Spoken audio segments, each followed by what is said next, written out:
dream versus reality, like when you work in something, it's so different. So yeah, I think I am laptop girl now, which means like I have fulfilled my dream. Yeah, I don't know. I just got beaten down and I just didn't enjoy it anymore. Okay, I'm here, but why do I still feel sometimes like not fulfilled, for example? Yes. So you start digging deeper. Welcome to the Asian Soup Podcast. This is your co-host Jules. And this is your co-host Rox. The Asian Soup Podcast is your cozy space on the internet where we share and discover stories about one another. We chat about a range of topics from dream jobs to life in our 30s and much more. Come sit with us and get nourished. Welcome to our second episode of season 3. We are now in 2025. Happy New Year. Wow. Can't believe it. 2025. I know. It's been we made it. Wild. But yeah, I'm excited for the new year. And the new season. Yes. Of Asian Soup Podcast. So we're going to try and make our episodes a bit shorter. We've been trying for like the whole of season 2, but they end up being like 45 minutes. So we'll keep trying to an hour. But today we're going to chat about dream jobs. So, and is it real? Is it a myth? Is it a myth? Is it, does everyone have a dream job? Can you get there? What it was like for us, I guess, growing up. So growing up. Yeah. It is, yeah. And we're still growing up. So we're still growing up in our mid-30s. Yeah, and Rox and I were both 35 now. And looking back, 10 years ago when we were 25, I think we both had some kind of dream job in mind. And 10 years later, which is now, we're probably in a different place. And what we want isn't, sometimes when you get there, it's not really what you want. Yeah. Or maybe your dreams change. Dreams can change. When you were in your 20s, maybe like mid-20s, or when you started working, did you have a dream job in mind? I guess my original dream job was fashion designer because I did fashion. So that was probably not quite mid-20s, probably more early 20s. And then I did work in fashion for in design for a couple of years. And then I realized it wasn't my dream job. Yep. So, and then I changed. Yeah. And when your dream job, when you say your dream job in fashion, what does that look like? Can you paint that picture for me and for the audience? Like, what did that look like? Is it Devil Wears Prada, or is it, cool Australian beachy, fashion designer?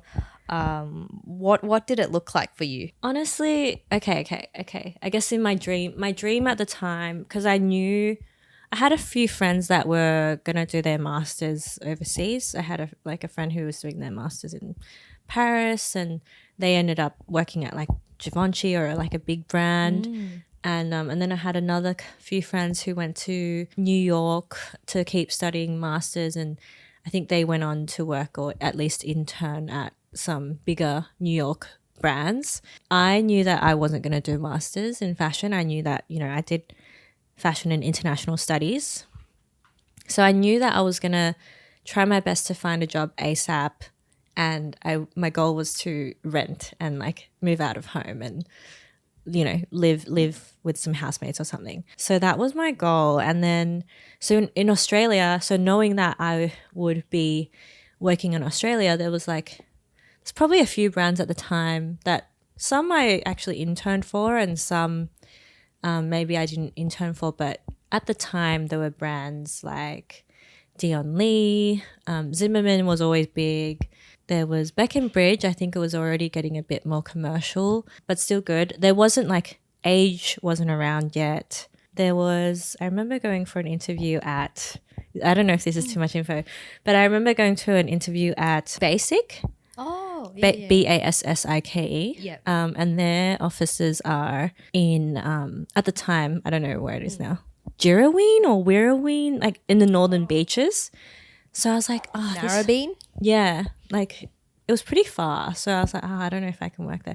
Anyways, I didn't get the job anyway. So yeah, in terms of like Australia or Sydney, I felt like Sydney had some great designers. Maybe Christopher Esber was around already. Yeah, there were like some cool brands around already. But I guess at the time there's only in reality, they only hire one or two design assistants or, you know, one or two. Like they're actually really small brands and they've definitely grown by now. But what I'm trying to say is like there's not that many roles, especially if you're straight out of uni, even though you've done some interning and stuff. It's not as big as a company as you think.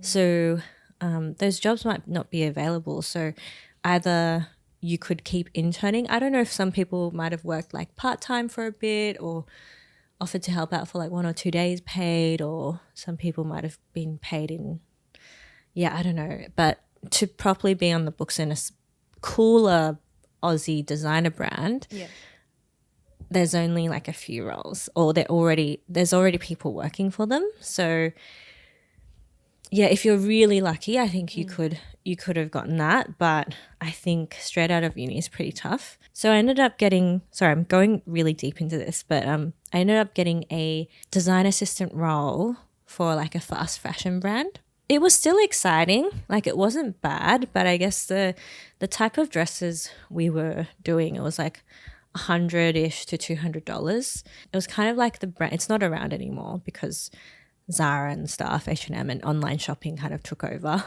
I sound so old. But it kind of went out of business by, many years ago. But it was just, I think working in fast fashion, I was just like, I don't know if I want to do this, because they did collections every 2 months.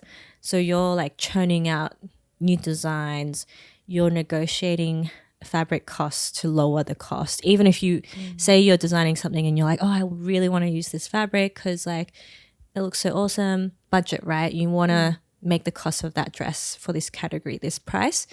But I did definitely learned a lot. I think the funnest part for me is like the research phase, or when you're coming up with like, or helping to come up with like the direction or the color palette for that season or for that collection or for a few what works together and things like that. I think that was really fun. And sometimes it's really frustrating when you can't find a fabric. That's like really annoying, or matching the right colors. So learning how to get things produced in China, sourcing fabrics, working with production manufacturers and stuff. Fast paced, like it definitely taught me a lot, but the reality of like the output of the product, I wasn't like, oh my gosh, this is my dream, So yeah, it was like a bit different to dream versus reality. Like when you work in something, it's so different. Yeah. Yeah. So would you say, you're saying now like that it wasn't your dream when you got there? Was the dream to work for a popular fashion brand?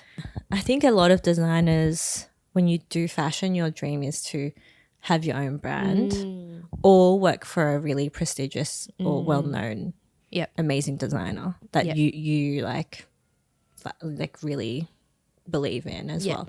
But I don't know, I feel like I wasn't enough of a fashion nerd. Like I wasn't passionate enough. And then I felt like, I don't know, I just got beaten down and I just didn't enjoy it anymore. And and the pay was also really bad. Oh yeah. So yeah. So it sounds like the dream was definitely there, and it would have been there when you were studying for your course. Yeah. Fashion courses. Well, that's like what, 5-year course. Yeah. Then it sounds like, firstly, it's really competitive to work for a boutique Australian brand because there's only like a handful of assistant roles out there, assistant designer roles out there. And then you ended up working at a fast fashion brand and it was just not what you wanted, and you kind of got maybe burnt out and like, actually, I don't know if this is for me, pays crap, what am I doing? Yeah, I just was like, now that we always talk about sustainable fashion now, and it's like, well, I'm not doing that, it's very wasteful, like it's very, low cost and stuff like that. It was just like, oh, I don't know, I just don't know what I'm doing this for, So, but how about you? What was your dream job? I think if I'm looking, I think I had a few dream jobs in my 20s. So I think my first dream job was, oh yeah, we really go back, I think film director or some sort. Amazing. Yeah. Like working in movies and that kind of thing. And I think I had a similar experience to you where I thought, hang on, I don't know if I can get a job in this. I don't see myself doing it. I don't even know how to get my first role. And I just felt like there's so much to learn, and I don't know, like, how can I direct anything, you know? That feels like an impossible dream. But, you know, when you're young and I was just studying, I just thought, you know what, like, I just had the mentality, like, if you study, then you'll get good at it. But uni's not really like that. Like, just studying hard isn't enough. You got to, like, put more into it. And what you were saying, like, that passion, you got to have that passion and drive. Have that passion, yeah. Especially for, like, a creative or, like, a craft like that. And so I think I quickly, you know, after I graduated, I thought, oh, I don't know if I really, even though I studied media arts and production, I just thought, oh, I don't know if this is really for me.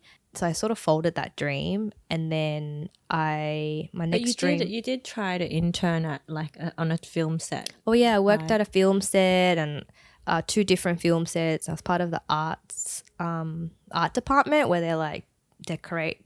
You know when you're in a movie, all the rooms, they're like the sets. The sets are all done by the art team, like filling books and whatever room. Cool. So I thought, oh, that could be a cool thing, but it's a lot of work. I just thought, oh, it's so much work for like 1 second. Yeah. Like being in the background of an actor. For me, I just thought, oh, that's so much. I don't know if this is what I really want to do. Yeah, so like I just had all these signs like similar to you. I don't know. I don't think this isn't really the dream and reality is not really matching up. Yeah. And back then, this is like almost 15 years ago, right? Like there was no Asian representation in media. Like not just what you see on the TV screens or, you know, in digital videos or YouTube videos. It's like even people working behind like the crew for like Australian shows, it was predominantly like non-Asian, like naturally, right? Yeah. And I just thought that was quite hard. Like I just couldn't see myself like really fitting in with the culture and that kind of thing, just because of the lack of diversity. And I was in no position, or I didn't have the capacity to like be a pioneer. You know what I mean? And then my next dream was I was working in the hospitality industry, and I had this one dream job of becoming like a cafe or restaurant owner. So I had that dream for a while, and I was doing like, I really wanted to open up a cafe so badly. And I was like, yeah, this is my dream role. Like that's all I wanted to do, like just open my own cafe. And I had that dream for maybe like 5 years or maybe 10 years, like for a pretty long time. Yeah, and I just loved it. And I think when you're young, you have the energy to do it as well, to do all the shift work, and you're working with other young people, like, you know, even teenagers and stuff. So you all kind of like get along. Yeah. And it was just so fun, like working as a team and that kind of thing. But that dream also was a hard one because you need money to start up a restaurant, like a lot of money. Yeah. And I kind of thought, I don't know if that's really for me, like that risk. I'm not the type that's going to borrow a lot of money for one of the type of business that's most likely to fail. Because, you know, hospitality, they say like, what's the rate? It's like 30%. I don't know what it is. I think 30% succeed. It's like really, it's like worse than the divorce rate. It's like there's a high like chance of failing. Yeah. So I thought, okay, let's fold that dream. And then I thought, what I really want to do is like just work in corporate. Yeah. Like something more stable and still creative. And I thought the idea of marketing really excited me, especially digital marketing. Like I think my dream, because this is a realization of like recently, my dream was to be able to just work on a laptop and make money. That was my dream. That became my dream. Because you were so physical. Yeah, Your so work physical. was so physical. Exactly. So I really just wanted that flexibility. And I just thought it was just so cool to be able to work on your laptop from anywhere and make money. Yeah. And I thought that there was nothing cooler than that for me. Yeah. So this is before like COVID and everything. I think I really wanted to be able to have that location freedom. Yeah. And I think ever since then, yeah, that's sort of been like my dream, like laptop girl. Yeah. Laptop girl. Yeah. Yeah.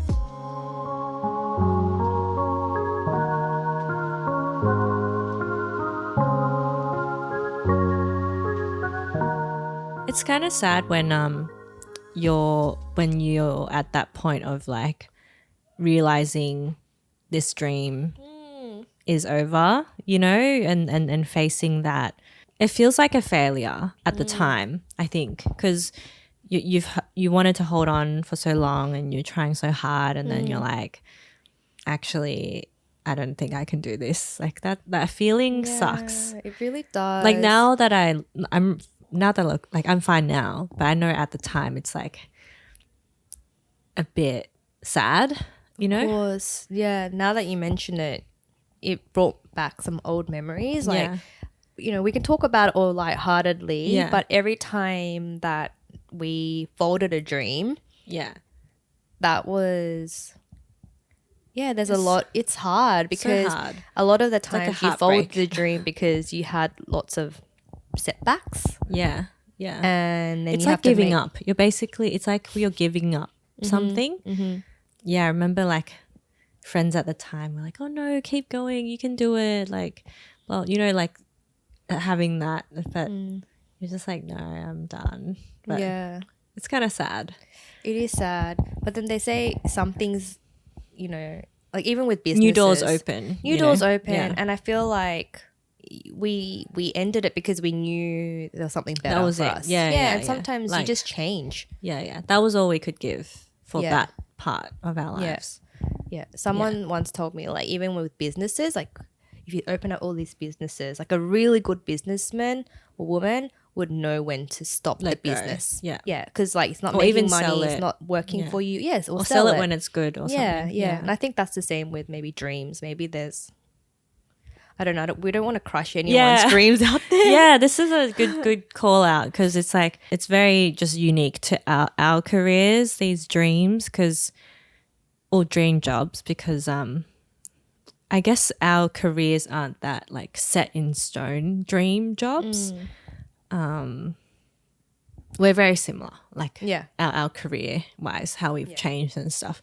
But there are definitely people who, you know, reach their dream, they're going to continue it, do it for like the rest of their lives. Like, yeah. So yeah, don't get dissuaded. And also it's sad at the time, but I'm happy with where I am now. Oh, yeah. Yeah. And it was sad, you know, then, but it was also growth. Yeah. Every time we moved on to another dream, there was growth, but also so much newness and excitement, right? Like, Yeah. you know, the pursuit of the next thing. The next thing. Yeah. It's like yeah. working like towards that. feeling motivated And again hopeful. to chase something else. Yeah. It is a good feeling again. You're kind of like picking yourself back up to focus on something different. Yeah. So what would you tell yourself in your 20s about the dream, you know, the whole dream job situation? I don't know what I would tell them. Is I a would dream job probably a myth? I don't know. I think just try. I would just say do what you want to do. Like just try your best at it, and then if it changes, that's fine. Yeah. How about you? I was just thinking, like, is there such thing as a dream job? Kind of like what you were saying before, Rox, before we started filming, like dream house as well, or even like dream man or like dream life. Like, is going a bit off topic, but let's stick to dream job. Is that real? I think it's well, it's not real because dreams aren't real.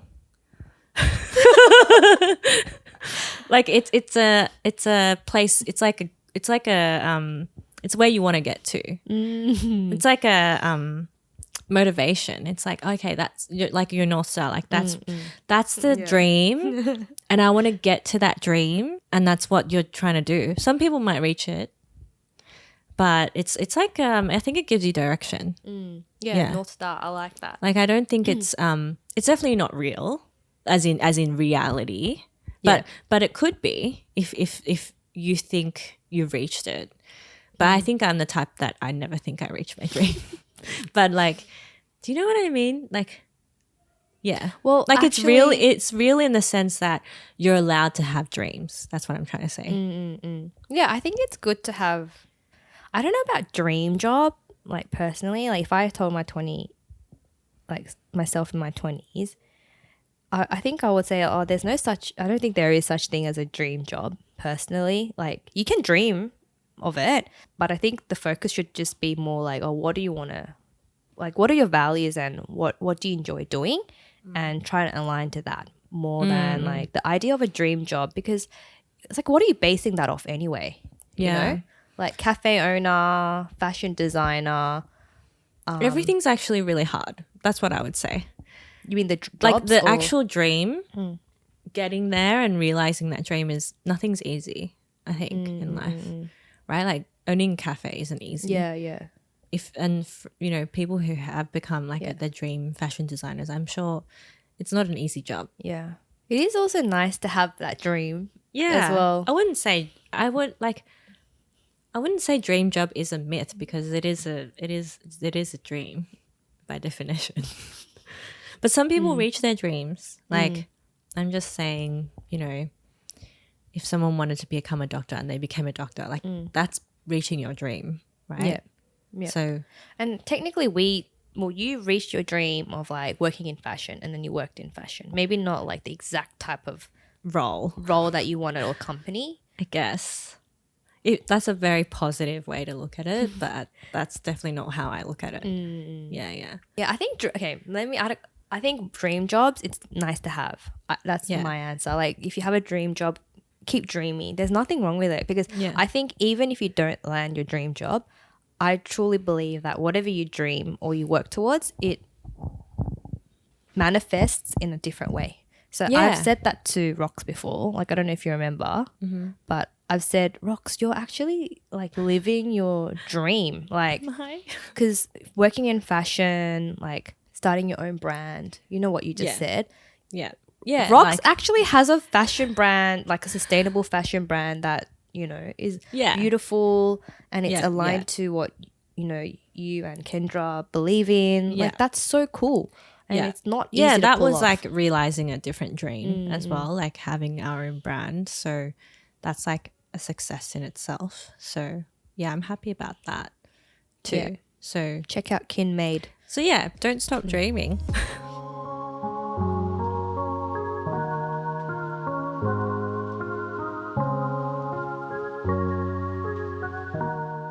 So Rox, what's your dream now as a 35-year-old? And what, maybe for a bit of context, explain a little bit about what you're doing now for work.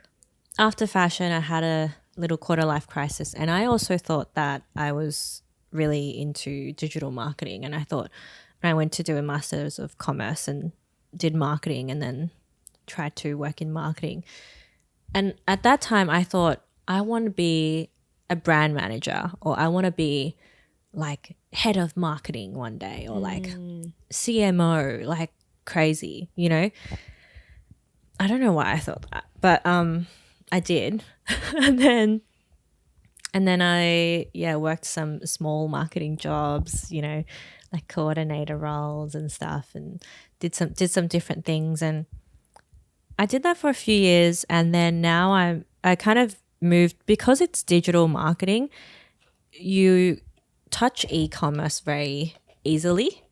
So then I'm kind of like in e-commerce now, and I'm still in digital, but less marketing. It's more like it's hard to describe what I do, but I always just explain to people, it's like, oh, I'm like a digital project manager. I just manage campaigns for a website, for a brand, and yeah, that's how I kind of explain it. And I'm pretty happy with it at the moment. Like, I enjoy what I do. I get it.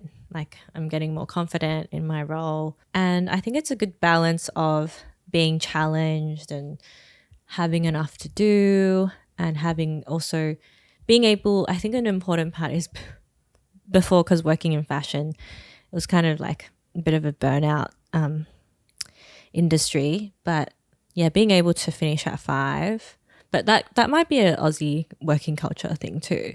I don't really have a big dream right now, but I am thinking like, what can I do that's in the future that benefits like the next generation a little bit more, or helping the community a bit more. Maybe it's less pay, but maybe it's less stress, something less stressful, and yeah, kind of giving back hopefully, but also finding a bit more like meaningful work, I guess. So because in corporate it's, you know, it's always about sales and it's always about targets and things like that. So it'd be nice to that, yeah, there might be like different targets, but more like helping. Yeah, I don't know how to say that, but do you know what I mean? Yeah, it sounds like you want to do something a little bit more meaningful Yeah, where you can help people. yeah, like maybe in my 50s or something, you know, something more chill, but yeah. How about you?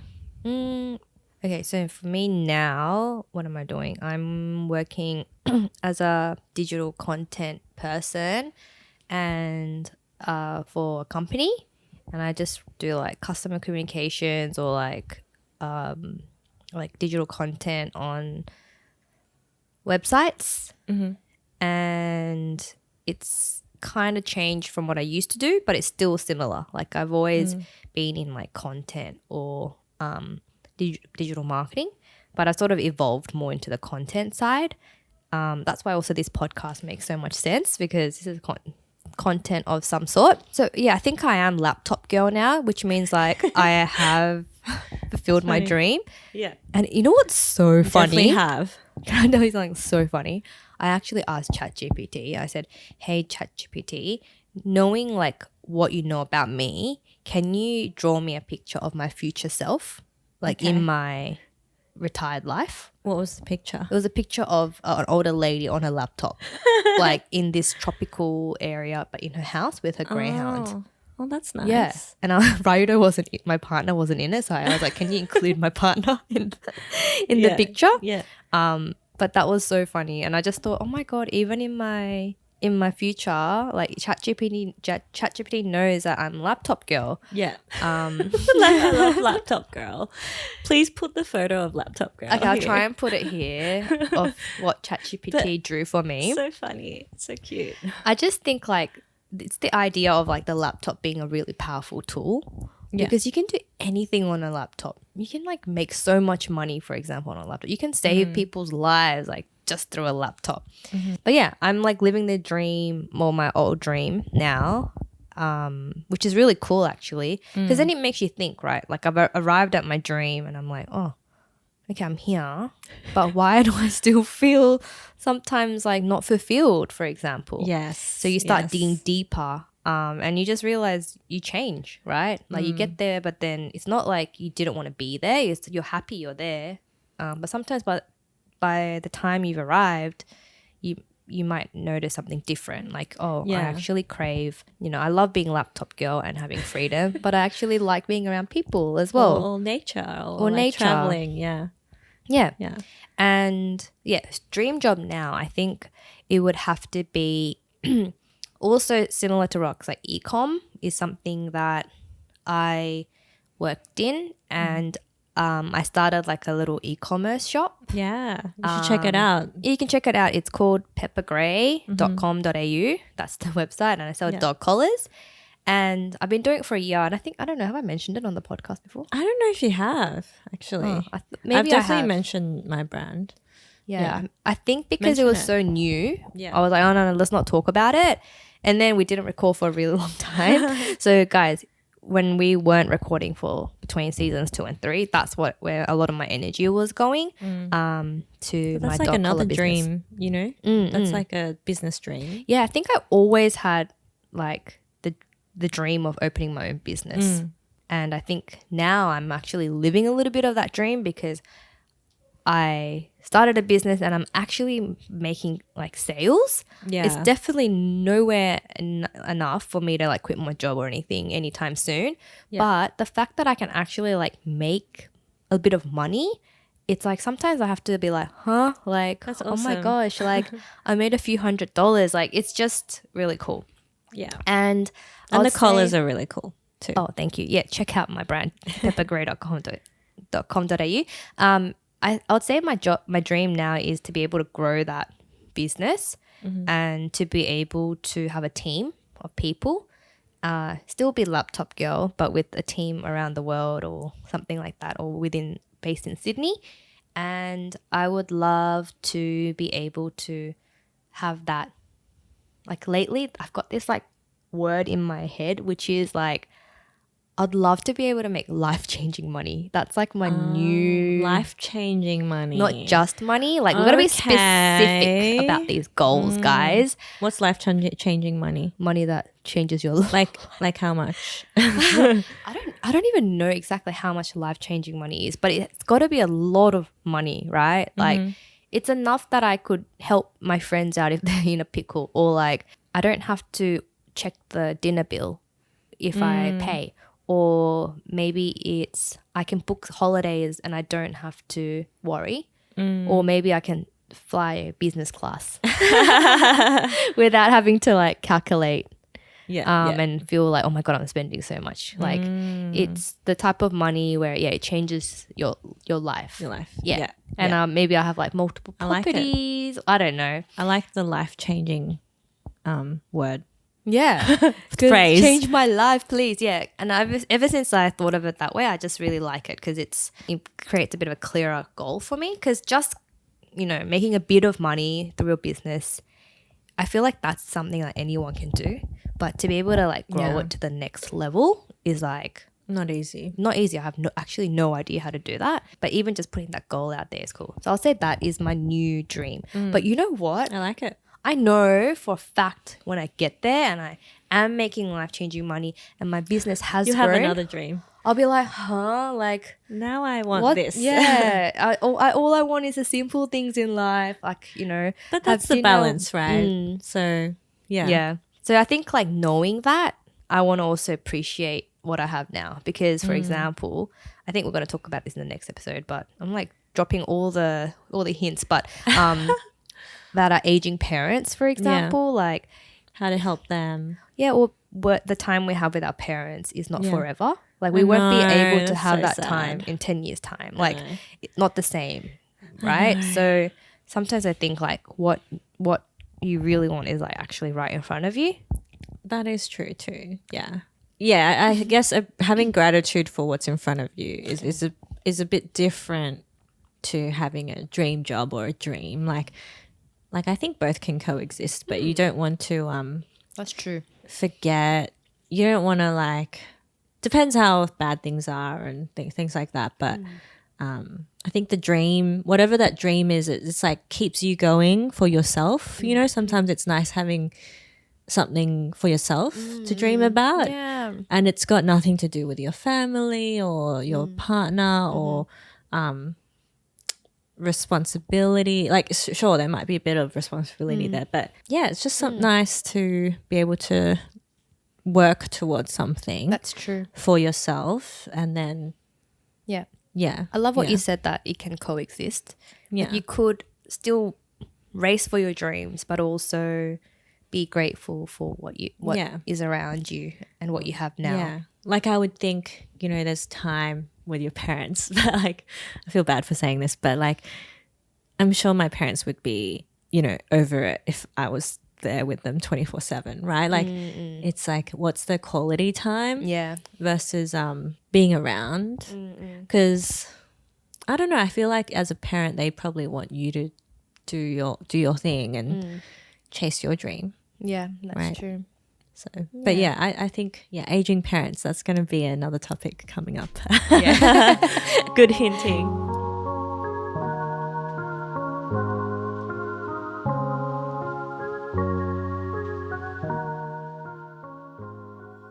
Cool. So I think that was a fun topic, going back, reliving our old dreams. But yeah, hopefully everyone kind of, maybe we sparked some, memories for you if you had other old dreams or you have a dream now. Yep. And to wrap up, I think, is the dream job a myth? I think no. Like I would say no, it's not a myth. it is a thing. Like if you have one, then it's real to you. And I would say that I think it's really nice to have something like to work towards, and it might not necessarily show up exactly how you picture it, but if you work towards it, it will come to you in some way or another. Definitely gonna learn something, right? Along the way. Okay, well, yeah.